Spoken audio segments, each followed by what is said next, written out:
బలం ఏంటి? ఎదుటి వాళ్ళ బలాన్ని మించి మీ బలం ఏంటి? వాళ్లకు ఉన్నది పైన అధికారంలో ఉన్నామన్న ఒక భరోసా సార్.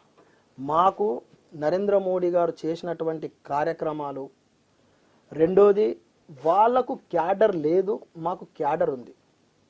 ఇందిరాగాంధీ కూడా గెలిచిన కాన్స్టిట్యున్సీ, బాగా రెడ్డి కూడా గెలిచిన కాన్స్టిట్యున్సీ, అక్కడ మీరు కాంగ్రెస్ కు క్యాడర్ లేదు అని ఎక్కడుంది సార్? ఎక్కడుంది చెప్పండి, మీరు ఎక్కడుంది చెప్పండి. పటాన్చెరులో గెలిచిరా మొన్న? పటాన్చెరులో బీఆర్ఎస్ గెలిచింది. అంటే మీ దగ్గర ఎన్ని సీట్లు గెలిచారు? మీరు ఓవరాల్ గా ఆ రకంగా చూస్తే మీకు స్టేట్ మొత్తం లేనట్టే కదా సార్. మాకు కార్యకర్తలు ఉన్నారు సార్, మాకు కార్యకర్తల పార్టీ అనేది. కార్యకర్తలు కాంగ్రెస్ పటాన్చెరులో గెలవలేదు కాబట్టి క్యాడర్ లేదు అంటే, మీరు 119 స్థానాల్లో 8 గెలిచారంటే 111 స్థానాల్లో మీకు లేనట్టే కదా సార్. మేము పర్సెంటేజ్ మాకు మంచిగా వచ్చింది కదా సార్. ఎక్కడ చూసినా